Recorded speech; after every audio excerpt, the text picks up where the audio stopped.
One thing we consistently hear from employers and MBA alum is that early in your career, you're evaluated on the quality of your work. And as you progress, you're evaluated on how clearly you help other people make decisions.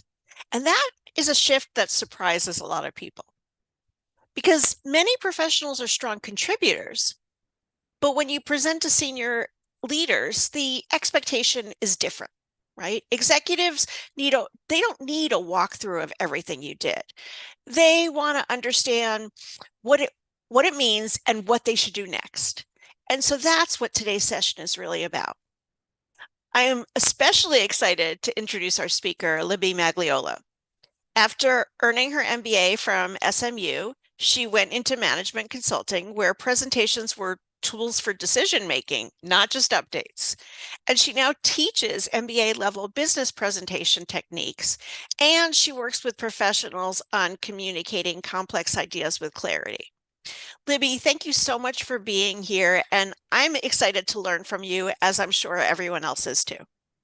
Well, thank you so much for having me. I am thrilled to be here with you all. Let me get my slides up. It's an occupational hazard for what I do that I don't go anywhere without slides. So thank you again. Thank you for having me. My name is Libby Magliolo. I'm a very proud former Forte fellow and love the Forte Foundation and how it supports women. So I am thrilled to be talking about this topic. I love this topic. I'm incredibly passionate about this topic. And like Amy said, we're going to tell you how to present like an executive, teach you how to present like an executive, teach you about those unwritten rules and what your executive audience is expecting when you walk in to present to them. My brief background, Amy just went over. Basically, my life right now is about helping people build better presentations. I'm especially passionate about it for women in corporate America because the way that you represent and communicate your work is often more important than your work itself. It's not always the best ideas that move forward, it's the best communicated ideas that move forward. So, learning how to represent your work is so vitally important. And I feel very passionate about teaching women how to do it the very best that they can. So, our goal today is to give you the essentials of learning how to build a better presentation. And I want to start by encouraging you to think differently about presentations. Like I said, I came from the management consulting world where I used to joke that if I get paid by the slide, I'd be on a desert island already, but not the case. Slides very much felt like something that we had to do and something that we did in high volume. And I want you to try and think differently about presentations. I don't want you to think about them as, hey, this is something I have to do. This is something that my boss seems to really want. This is a visual aid for my presentation. I want you to instead think about slides, presentations as an extension of you and a representation of your hard work. There is no one person in your career who will ever see the totality of all the work that you do, but many, many people will see the presentations that you give, and those presentations have to represent and do justice for all the hard work that you do behind the scenes. Simply put, presentations are a way to make your hard work visible. And because of that, they're important. They're not an afterthought. They're a way for you to get credit for everything that you have done behind closed doors, all of that hard work that you have done. So we only have a short time this morning, so I'm going to cover three things. What some of you may know as bluff, aka the pyramid principle. We're going to talk about data dumping and how it's absolutely prevalent in our slide decks, and quickly touch on the anatomy of a perfect slide. Like Alexia said, if you have questions, please throw them in the chat. I may answer a couple along the way, and we'll certainly leave time at the end. So let's start with bluff. Bluff stands for bottom line up front. My students who have been in the military or work at defense contractors tend to be very familiar. They'll even start meetings or briefings by saying, the bluff is this, the bottom line up front is this. They're trained to lead with the answer. This is also called the pyramid principle. This is a framework that began at McKinsey by a partner named Barbara Minto, also called the Minto pyramid principle. But this is oh, Charlotte, I'm so glad you asked that question because I have a perfect slide for you later on. It's a great question. The pyramid principle is a way that we should think about communicating our work.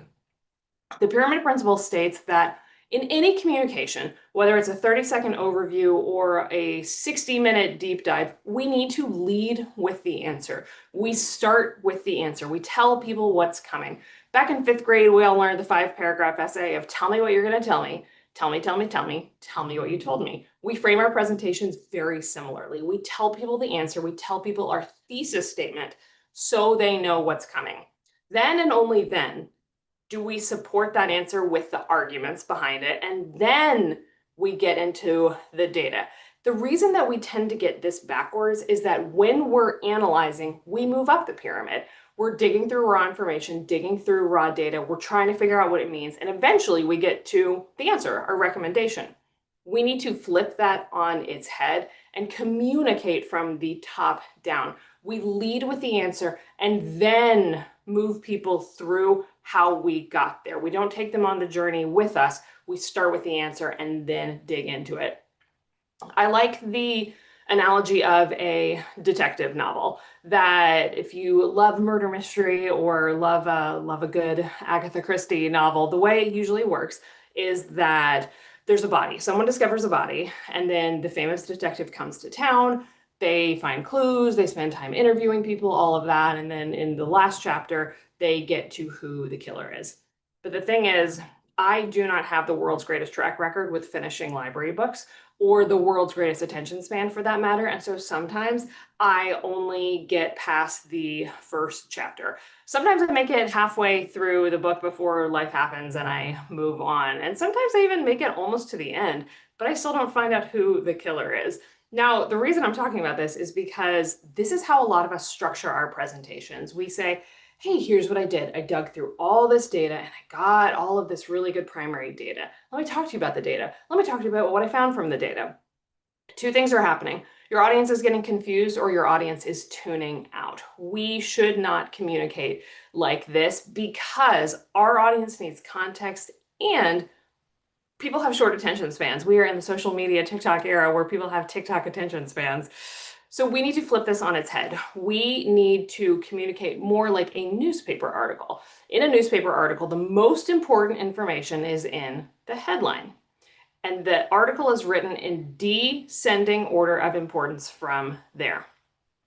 This is how newspaper articles are written alongside the pyramid principle, so that if I stop after the headline, and many mornings when I'm scrolling through Google News, I only read headlines and I still feel like I have a decent sense of the news for the day because I got the most important information. If I read a bit further, I still get the most important information and then core supporting information.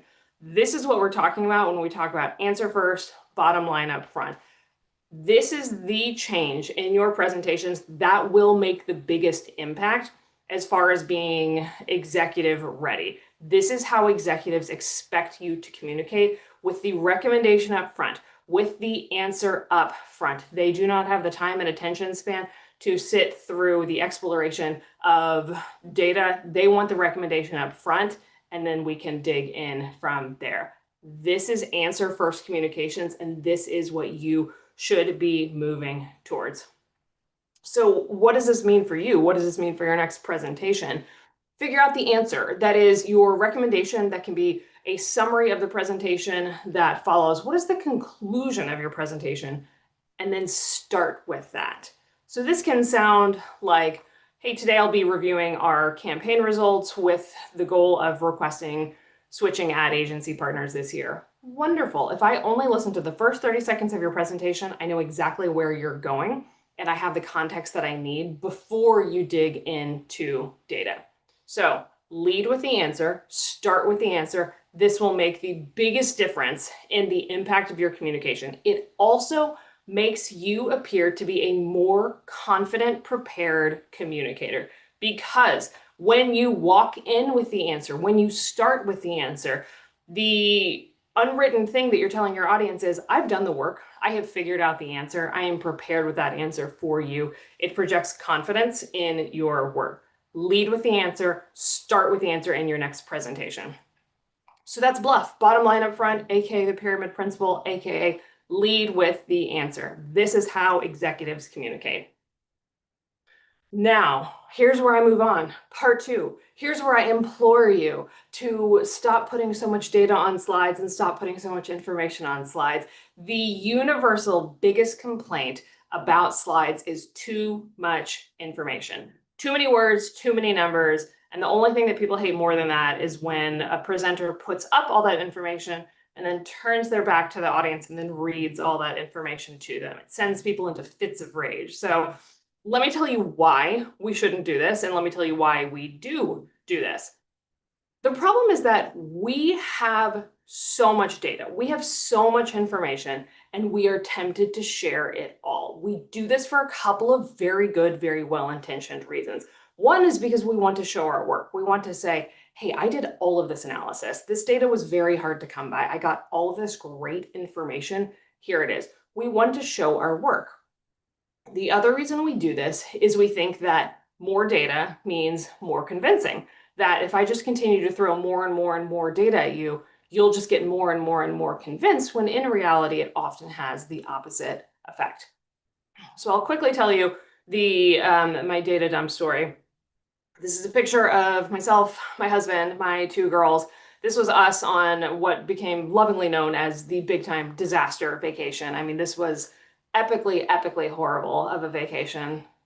Buy me a drink sometime and I'll tell you the full story. But my husband is an engineer, and I say this with all the love in the world to him and to engineers out there, but my husband is a capital E engineer. So when we were packing for our trip, and the parents out there know that you have to pack for yourselves and for the little people in your life as well, I said to him, hey, do we need to bring rain jackets for the girls?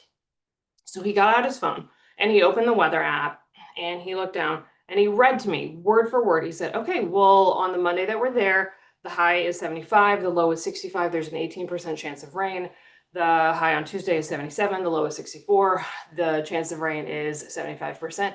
And he went through every day that we were there and he read to me all of the data points of what the weather was going to be like. And he looked up at me like, there we go. I did it. I gave you all the information that you needed. And I said, okay, but I didn't ask, hey, can you read me 15 data points and then do nothing helpful whatsoever? I said, do we need to bring rain jackets for the girls? I was looking for a decision. I wanted him to look at the data. I wanted him to analyze the data and come to a decision point. I wasn't asking him for raw data. I was asking him for a decision. I tell this story with the permission of my husband. You know, we're cool, I promise. So I tell you this to illustrate that this is what we tend to do in presentations. We bring lots of data, but like my husband, no insights and no decisions. So in reality, what we're doing is we're passing our work on to our audience. We're saying, hey, here's lots of raw data. You analyze it, you figure out what's going on. We think that we're doing something great. We think that we are being thorough, when in reality, we're passing work along to our audience. Let's say that I run a business and I sell online courses, and I sell 20 different online courses, and I knew that I was going to be in front of a brilliant MBA audience here, and so I want your help analyzing how my business is doing. So I gather up all the data about my business and I bring it and I say, okay, here's exactly how my business is doing this year. Now I could think, hey, I am doing something great. This is all the data I have. This is all of it. So there's nothing more that I can do to be more helpful than bringing you all of the data that I have. This is simply too much information. This is 200 cells of information here. It's simply too much. More information does not mean more convincing, because here's what our audience has to do when we give them a slide like this. Here's everything that our audience has to do. First, they have to read all of those numbers. It's 200 cells of data. And oh, by the way, when they're reading that information, they're not listening to me, because brains cannot do two things at once. Then they have to analyze the data. Then they have to figure out what's important. Then they have to figure out the key takeaways, and then hopefully take action based off of the data. When we're going in front of an executive audience, many, many, many times we're asking for something. We're asking for budget, approval, headcount, whatever it is. We're asking for something, and we want our audience to make a decision and do something at the end of our presentation. The thing is, these first 4 items, this is our job. This should be done before we create the slides, before we walk into the presentation. The only job we want our audience to have is taking action. We want to make it as easy as possible. So the more work that we take on and the easier we make it for our audience in this first part, the more likely they are to actually act. I worked at Southwest Airlines for a big chunk of my career, and something that our sales folks were hearing a lot from their customers was, can you just leave the information with me? Can you just leave the data with me? I need more time to go through this. And that was a very clear sign that we were providing too much data, and it was overwhelming. They're not going to act if we give too much data. One of the worst things about having so much information is we're so tempted to share it all. And like I said, we think we're doing something nice. We think that we are being thorough. So what does this have to do with slides? What does this matter? I want you to think about the analogy of a warehouse full of clothes, that if you had trouble getting dressed in the morning and someone came to you and said, hey, I made life easy for you. I gave you this warehouse full of every outfit in the entire world. And all you need to do in the morning is just go into the warehouse and pick out the outfit for the day. In reality, it seems very nice. That to me sounds like the 9th circle of hell. But I would rather someone go through the warehouse for me, pick out the outfit that I'm going to wear that day, thinking about me and my preferences and everything that I like. I want them to pick out the outfit for me because that is what I want. That makes my life easier. Often we think about our role as collectors of information, when in reality, we need to think about our role as being curators of information. You were hired for your brain. You were hired so that you could look at the data and make decisions about what's important. Our job is not simply just to collect data, it's to curate data with the objective and audience in mind. I promise you that audiences do not want all the data. And I guarantee you, there's someone sitting there right now going, yes, I hear you, Libby. It's all well and good. My boss truly does want all the data. I will tell you later what we do with your boss who wants all the data. Audiences don't want the data. They want the insights tailored to their needs and preferences. They want you to have done the work before you walk in the room, before you open your mouth, so they can ingest the insights and not the raw data. There's this inverse relationship that exists, that the more content we have on our slide, the less that people can actually absorb. And this makes total sense when we think about it. If we have a slide that has 2 words on it, the whole audience can read the 2 words on our slide, ingest that, and then look back at me, ready for what I'm going to say about that. Versus if I have an entire Excel spreadsheet dumped onto a slide, the audience will be able to ingest a very small percentage of that. So we have to make those decisions on behalf of our audience so that they do not have to do the hard work of absorbing. I'd like to think about the analogy of a backpacker. Now, I personally don't love the idea of backpacking. I am an indoor cat. I never want to leave my house. But what I am told is that when you go backpacking, you select very, very carefully what goes in your backpack, because there's a cost to everything. And the cost is the weight on your shoulders as you hike. Now, I want you to think about your slides the same way, that everything you put on your slides comes at a cost, but the cost is your audience's attention. So everything that you're putting on your slides has to be so important that it is worth your audience taking their eyes and attention off of you and putting it onto the slide for a second. So think about that. What can I put on the slide visually that does a lot of work for me? And we'll talk about that more in just a second. So we started with the bottom line up front. We're going to lead with the answer. We're going to start our presentations with the answer. Then we've talked about stopping the data dump, that really what we're doing is we're passing work along to our audience. So our role is curators rather than just collectors of data. So let's talk about what this means practically. How do we take the bottom line up front? How do we stop the data dumping? And how do we build a slide that supports these goals? Let's quickly break down the parts of a slide. Now, before you go into like total snooze fest, I promise, hang with me. This is important. Let's look at this slide.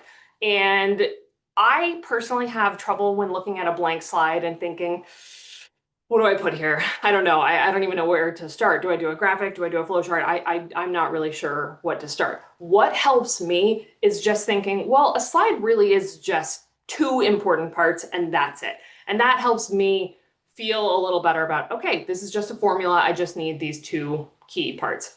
The first thing that every slide needs is a clear title and subtitle and some type of a visual. That is it. That is all you need for a great slide. A clear title and subtitle, and then a central visual that helps prove and support that title and subtitle. This slide down here has what's called a kicker line. Think about it as a secondary subtitle. Consultants love a kicker line, and certainly not something that's necessary by any means. This is all a slide is. So I want to tell you this to reassure you that we're not recreating the wheel. We're just compiling a slide with these two parts to get our message across. Now, each of these two parts has a very specific job. The title and subtitle, this is your headline. This is the headline of the slide. Think about what it is that you want people to take away from your slide. That should be the slide title. I have lost count of how many slides I've seen that have the title of data or insights or sales. That tells me nothing. And so what our audience has to do when we put up a slide title like data is they have to read the entire slide before they figure out what data is she talking about? What do we want to get from the data? So instead, think about your slide titles as headlines. If you had to summarize your entire slide in one sentence, what would that sentence be? If someone was standing over your shoulder saying, hey, what's going on with this slide? And you would say, oh, we found that our product spikes in popularity in December. Wonderful. Let's make some version of that our slide title. Product sales spike in December. Now we've told our audience exactly what's coming on the slide. This is the pyramid principle in action. And we've given them the context for the data that follows on the slide. And then we have a visual. And the visual is simply proving and helping illustrate the headline of the slide. So the headline tells us what's going on. The visual on the slide proves to us, see, this is how we know that the title is telling us the truth. So that's all we need on a slide. That is all we need is a clear title and subtitle, and then some type of a visual that helps to support that title and subtitle. I like using the litmus test for your titles and subtitles. I want you to think about covering up your slide, covering up 2/3 of your slide and only being able to see the title and the subtitle, and think, could my audience understand the core message of this slide just from the title and subtitle? If I ever did a TED Talk, it would be on slide titles. No one would come because it sounds so boring, but I'm very passionate about good titles and subtitles because they serve so many important purposes. They help your audience see what's coming next. They help them understand the message. It also helps you get really crystal clear on what is my talking point? What is the insight here? So when you're prepping a really good slide title and subtitle, you're helping prepare your talking points. You're helping get the insights clear in your head of, oh, here's what I want to talk about during this meeting. I want to talk about the seasonality of our product and how we need to capitalize on that. So a clear subtitle and title is going to help you get your message clear, and it's going to help your audience as well. So use that litmus test. Think about covering up 2/3 of your slide. Can your audience understand the message? And if they can't, then we have a little bit more work to do. So that's our title and subtitle. Super clear title and subtitle. It does you a world of good as well as your audience. And then the visuals. Nobody likes seeing a slide with 12-point font and tons of bullets. So I want you to ask yourself on slides, what visuals tell the story better than text can? Tons of text is not a great use of slide space, and it's not an effective presentation experience for you or for your audience. A data table is not a great way to present data, but a data visualization does tons of great work on our behalf. If you put a data visualization on your slide, you can see the trends right away. I don't have to read any words to see that. The line goes up and to the right. Think about what visuals tell the story better than just text on a slide can.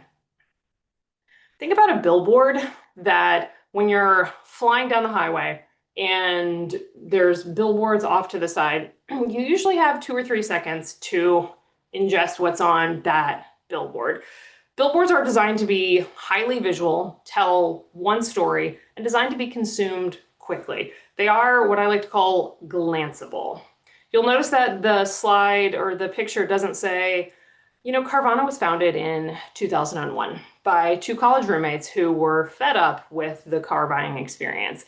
There is not space for the entire story. The billboard communicates one idea and one idea only. They're trying to communicate that this is a different car buying experience that you can complete from home. Think about that for your slides. Highly visual, glanceable, one message per slide.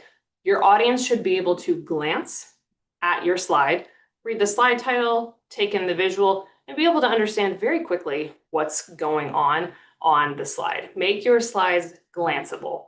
One key message, highly visual, designed to be consumed quickly.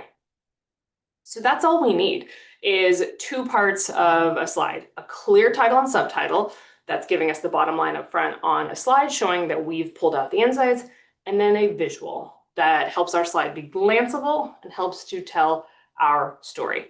Remember, one core takeaway per slide. Otherwise, we're muddling the message. We're asking the audience to make too many conclusions from one slide. One clear message per slide. So, Charlotte, you asked earlier, what do I do if my boss actually needs all the data? Now, what I'm about to show you is a picture that I find very gross, and I absolutely refuse to take out of my presentations because I love it. And I don't know if it's scientifically accurate, but I'm going to show you. If you say, I need all the data, this is where you use an appendix. If anyone has medical knowledge on this call, please tell me if this is what the appendix actually looks like. I only know from Grey's Anatomy, so, tell me. This is where you use an appendix, and I'll tell you my appendix strategy and how to use it. We're very tempted, like I said, even with the bosses that want all the data, to just dump everything in there. But I want you to use an appendix, and I want you to use it strategically. I am so guilty of using an appendix as my dumping ground, that if I'm going in front of an executive audience, I grab the last 3 decks that I presented to that audience, copy and paste all of those slides in the appendix. And I think, well, everything's here if I have any questions that come up or if I need to reference anything. And I don't know where to find anything in a 90-page appendix. So here's the appendix strategy. This is the buddy rule that I like for using an appendix. I still want you to create the high-level visual insight-forward slide that is glanceable and has clear conclusions. I still want you to create that slide. That is what goes in the body of the presentation. That is going to satisfy 90% of your audience. Then your boss, who wants all the data, that data goes in the appendix, but we're not just throwing it in there. We're guiding our audience through the appendix. We add a footnote and it says, for the full data set, see appendix page 24. So we are guiding people through the entire experience. Like I said, most people will be satisfied by the high level visual slide. If they say, ooh, I kind of want to dig into the whole data set, great. It shows that you've been intentional about bringing that data set, and it shows that you've been intentional about directing them where to go. So you put a footnote directing them to the correct page in the appendix. We're still helping guide them through the experience, but we're covering our bases by having the high-level visual slide as well as the data in the appendix. So that is it for me. I'm going to leave this up for a second. I have slide templates that if you want to steal, feel free to steal those because I love a great slide template. So, feel free to steal those. I'll stop sharing, and I just encourage you to keep these things in mind as you are creating your next presentation. Start with the bottom line up front. Start from the top of the pyramid. This will make you appear confident, decisive, and prepared. I encourage you to stop the data dump, stop putting so much information on slides because we're just passing along work to our audience. We're making them do the work of analyzing. And then remember that all we need for a really great slide is a clear slide title and then a visual that supports that slide title, a visual that does work for us and helps us communicate that core message. So there's so many more great things we can talk about in the area of presentations. Hopefully this was a great 10,000-foot view of how to be clear, crisp, concise, and direct in your presentations in a way, like Amy mentioned, of helping executives make decisions quickly and decisively moving forward. So at this point, I'm very happy to answer questions. Yeah. Libby, I'm not sure if you can see, there is one question in the Q&A, but there have been a lot in the chat. So is it Yes. easier for me to read them, the questions to you, or?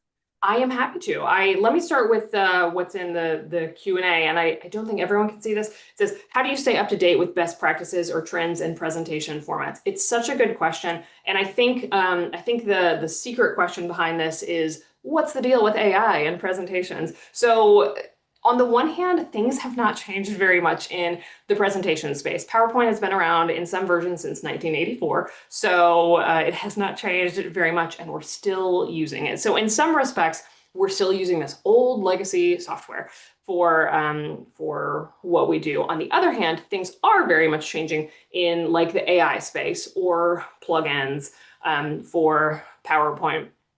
I would say try and get familiar or at least play around with one AI tool that can create presentations, and that will expose you to what's out there. You do not have to be knowledgeable about every single thing in the presentation space, but play with at least one AI tool. ChatGPT can generate slides. They're pretty bad, but play with it. And Gamma is a great presentation software, as well as something like Beautiful AI.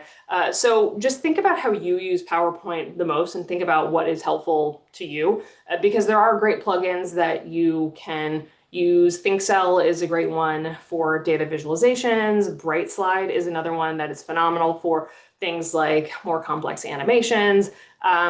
So I would just say that familiarize yourself just a little bit with what's out there in the AI space, and know that there are lots of great productivity type tools and plugins, but think about how you use PowerPoint most often and just do a bit of Googling and see if there's anything out there that can solve your problem. Thanks for the question.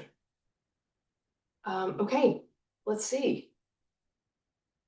Can you talk about what to do when managers want to circulate the slides to leaders who didn't go to the presentation? Does this require two separate decks or details in the backup? Ooh, Charlotte, amazing questions. I'm digging it. It's a great question. So for efficiency's sake and time's sake, I think you should so rarely try to create two separate decks. I think there are a couple scenarios where this makes sense, and it's really high stakes presentations where there's a pre-read and a leave behind and a live presentation and all of that. For most circumstances, try to stick with just one deck and do the appendix rule that I talked about. I would also add on that it becomes really important for you to have a crystal clear executive summary.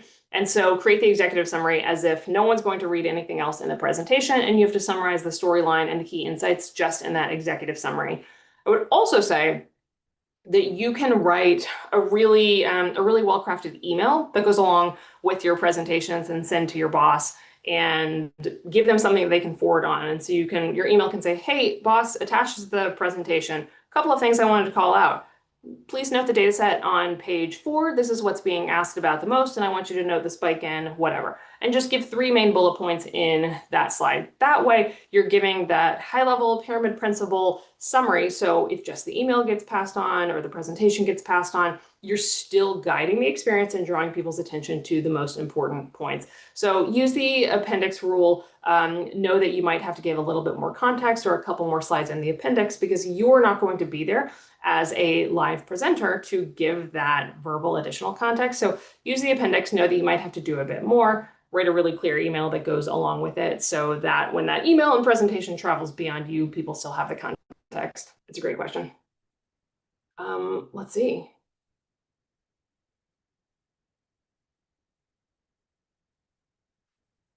Sorry, my screens are Okay, I'm scrolling, I'm That's okay. scrolling. And there's also another question that just Oh, came into the please. Q&A. Actually, two questions that came into the Q&A, so Okay. you could go back and check there. Yes. Do you recommend doing like a mini roadshow, like a pre-presentation before the big one, especially to prevent surprises? Oh, yes, absolutely. And so this is kind of half presentation etiquette, half just good corporate etiquette. And so, yes, absolutely. The bigger the meeting, the more prep that you need to do. Your prep should scale in proportion to the size of the presentation that you have coming up. And so if you have a giant presentation in the coming weeks before that presentation, you should be meeting with the team of the executive who knows them well, who has their ear, and getting them into the presentation experience and say, hey, we're building this story about XYZ. I wanted to get your thoughts on what we're missing, what you think is unclear before we get in front of your executive. That way you're bringing them into the presentation experience. You're preventing against any surprises and getting their input and buy-in along the way. That way, they're going to leave the meeting and go talk to their executive and say, hey, I just met with Libby over here and she was telling us about XYZ. And so you're softening the ground, you're creating that conversation before the meeting, you're getting their input. So, yes, you talk to people who are in the orbit of your presentation audience. You also get input from folks who have presented to that audience. Hey, I know that you went to the steering committee last week. Can you tell me how that went? Can you tell me what questions they had? How did that go? So yes, I love the idea of doing a roadshow. And like I said, the importance of the presentation, the preparation should scale along with that. I can drop the link to the slide templates in the chat. What recommendations do you have for someone who isn't responsible for doing the data research or analysis, but has to make the presentation? Oh my gosh, such a good question. Because this gets into how do we manage people who are doing that work for us and what does that handoff look like? And so part of this is how do we educate and empower our team to not hand off raw data like we talked about, but hand off insights and actionable insights. I worked with a client and he said, my team basically just dumps information on me and then I have to figure out what it means and all of that. And so I told him to tell his team to pretend that he got hit by a bus and that the team had to go take his place in the meeting and think about, okay, what would you need to feel comfortable in order to take my place in that meeting? Train your team to think beyond, hey, here's the information you just asked for, and train them instead to say, here's the context of the information, here's what the information means, here's the backup data that I think you will need if questions come up. I think it's also helpful if there's someone that directly did the work, bringing them to the meeting. I think that when you're not in those meetings, you don't know that the feeling and the anxiety of what happens when a question comes up that you're not prepared for. So I think it's really helpful for folks to see that firsthand so they understand the extent of what goes into preparation for those meetings. So bring them along and encourage them to do part of the presentation and to show what needs to prepare. But yes, train them to give you the full context, and so the handoff is not just the information, but it's the insights in the story. Okay, I'm taking a look. What else we have? Livy, can I sneak in and ask you a question myself? Please. Okay. I actually am working on a deck for our executive team. What if I'm not sure I know the answer? How do I lead with an answer when I don't have one? It's such a good question. What I would say is whatever you are presenting about, think about how would I summarize what I'm about to say to this group in one sentence? And that is my answer. So we do not always have a definitive answer, but you can absolutely still walk in and say, I've been doing analysis on XYZ. I've come to this point, and we're realizing that we have the following roadblocks, limitations, and needs coming out of this. So today we're going to be talking about the progress that we've made to date, the roadblocks that we're running into, and what I believe I need in order to move past that. So we're not saying, hey, here's the definitive answer and I know everything and it's fantastic and great. We're saying, let me summarize quickly for you where we are and what I've done and what we need to move forward. Because I would say more often than not, we don't have an answer, but we still can package the presentation and give that summary, that thesis statement, that objective up front to still tell people, hey, we're going to be spending the next hour together. Here's exactly where I'm going to go in that hour, and here's what you're going to be hearing from me moving forward. So, Libby, I have a follow-up to that because Please. we deal with a lot of early career talent. And so Yes. my question for you is, if you are early in your career, and I get your point, and actually, it was just beautifully summarized by Crystal here. She said sometimes by Sarah, I'm sorry. Sometimes crystallizing the question is a huge breakthrough, even though you don't have the answer. Right. Yes. And that's wonderful. But if you're early in your career, you sometimes lack the confidence to do that. So, any suggestions for an early career person in terms of how to present the answer first, even if it's a question, while still proving yourself as you're coming up? Yes, I think it's such a great question. And I remember early in my career, admitting that I didn't know something or having open-ended questions felt like failure to me. And it felt very, very vulnerable to come in front of a group and say that. And then the longer in your career, you realize that the highest level executives have questions, have things that they don't understand, have needs from information and all that. So what I would say is if you are in a situation where you are having to present and you're worried about going in and saying, hey, we don't know this, we don't know this, I'll first tell you that nobody in their job has perfect information, perfect answers, anything. There is not an expectation of knowing every single answer because nobody does. So please just disabuse yourself of that notion that I have to know every single thing. You do have to be prepared. You do not have to know every single thing. I would also use this as an opportunity to practice presenting with your boss, with coworkers, and help get them to help you see the major red flags, the major pitfalls. If they're saying, "Hey, this is actually something we do have access to. We do have this information," your peers, your boss can help you find those red flags before you step in front of a group your boss wants to set you up for success. I would also say support any open questions with some kind of an action plan moving forward. So it's not just, we don't have the data. Sorry. It's, we do not have the data that we need right now. We are meeting with the Salesforce team in the next week, and our plan is to ask them XYZ in hopes of getting this. And then you can even add on, what I need from you is, can you shoot a quick email to the Salesforce team and help encourage them that we need this? And so I'm not just saying, hey, I don't have it. Sorry. I'm saying, I don't have the information I need right now. Here's my plan to get that information. Here's how you can help me get that information. And so you're showing, hey, I'm taking charge of the situation and taking ownership of it. So just know that it's something that happens very, very, very commonly. None of us have all the right answers, but show that you've done your legwork, show that you have a plan to move forward.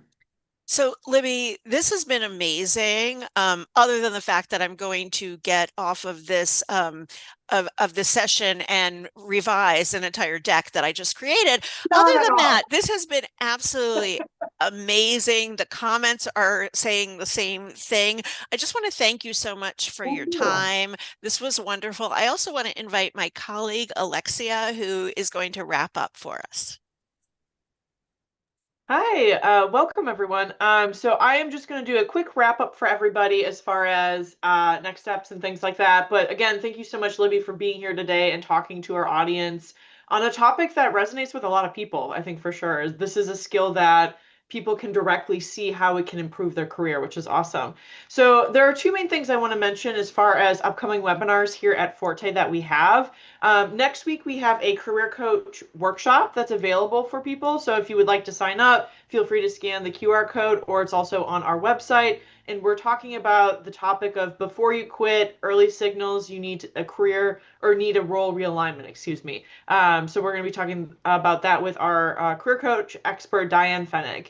And then the next one I want to mention is our International Women's Day celebration. So we actually have a webinar about reframing self-advocacy. So the theme for this year's International Women's Day is Give to Gain. So we're really excited Forte to be a part of that. So again, registration's available on our website, or you can also use the QR code here as well. So this is pretty much what we want to share as far as upcoming things happening at Forte. And again, thank you so much to our guest speaker, and we hope to see you